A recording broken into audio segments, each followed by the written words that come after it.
पर्यावरण शिक्षा में आज हम तापीय प्रदूषण यानी थर्मल पॉल्यूशन के बारे में पढ़ेंगे कि तापीय प्रदूषण क्या है।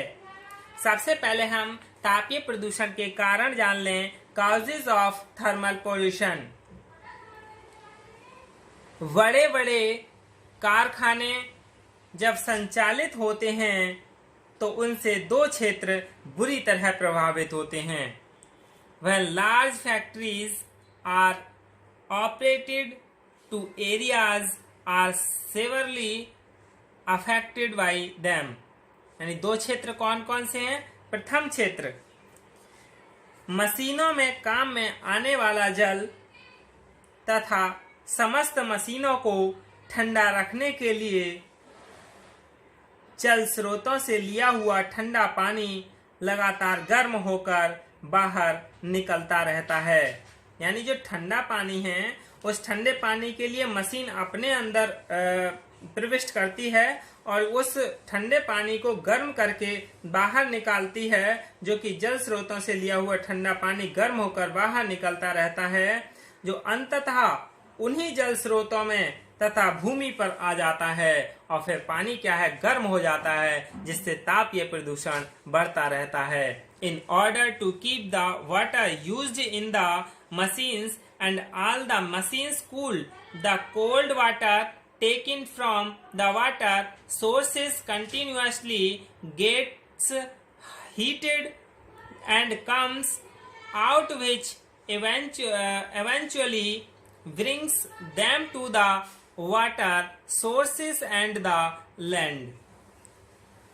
फिर दूसरा प्रभाव है चिमनियों से निकलने वाला, यानी दूसरा प्रभाव क्या है? चिमनियों से निकलने वाला गर्म पानी यानी गर्म उत्सर्जन। इससे भूमि जल तथा वायुमंडल सभी प्रदूषित होते हैं। Warmth emission emitted from chimneys pollutes groundwater and air system। यह समस्त प्रदूषण, कौन सा? पहला और दूसरा जो प्रभावित क्षेत्र था, ये समस्त प्रदूषण तापीय प्रदूषण कहलाता है, थर्मल पोल्यूशन कहलाता है। All this pollution is called thermal pollution. इस प्रदूषण का स्रोत मुख्यतः विद्युत गृह है।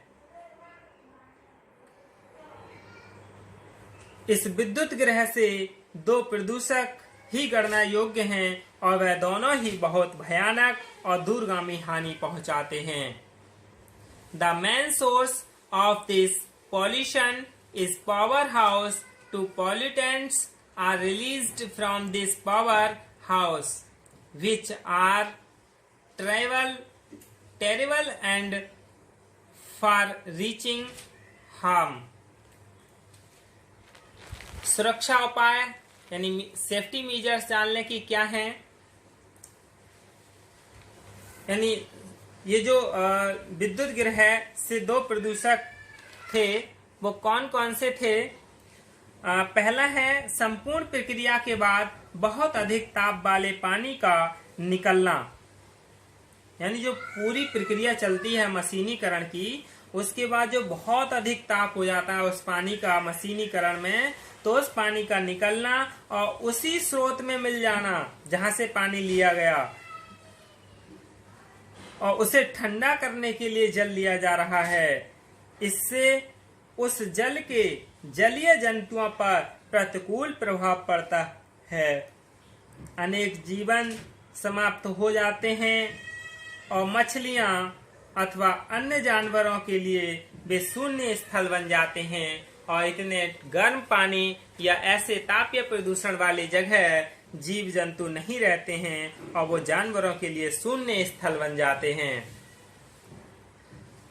उसकी चिमनी से निकलने वाली राख जो अधिक ताप के कारण भी हानिकारक है, और जहां बरसती है वहां की वनस्पति, पेड़ पौधे और फसलों को नष्ट कर देती है। यानी जब गर्म राख चिमनी से निकलती है तो वो क्या मतलब बाहर वातावरण में बरसती है और फिर उससे क्या है, वनस्पति और पेड़ पौधे क्या है, नष्ट हो जाते हैं।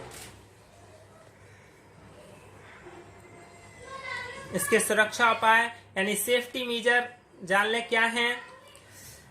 इसके उपाय निम्न प्रकार हैं, यानी संयंत्र से निकलने वाले उच्च ताप के जल को फव्वारे के रूप में अधिक क्षेत्र में फैलने दिया जाए।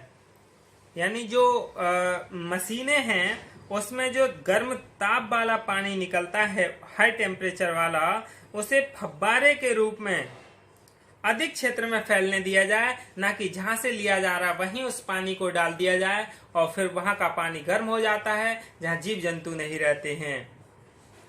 The ash is now the high temperature water coming out of the plants should be allowed to spread over a large area in the form of sprays when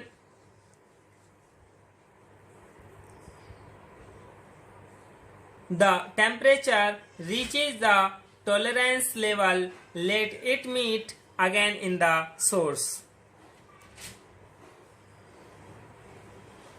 जब ताप सहन स्तर तक आ जाए तभी उसे पुनः स्रोत में मिलने दें। यानी वो जो ताप है फव्वारे रूप में प्रयोग करके उसे ठंडा कर दिया जाए और ठंडा करने के बाद फिर से उसी स्रोत में डाल दिया जाए जहां से लिया गया था।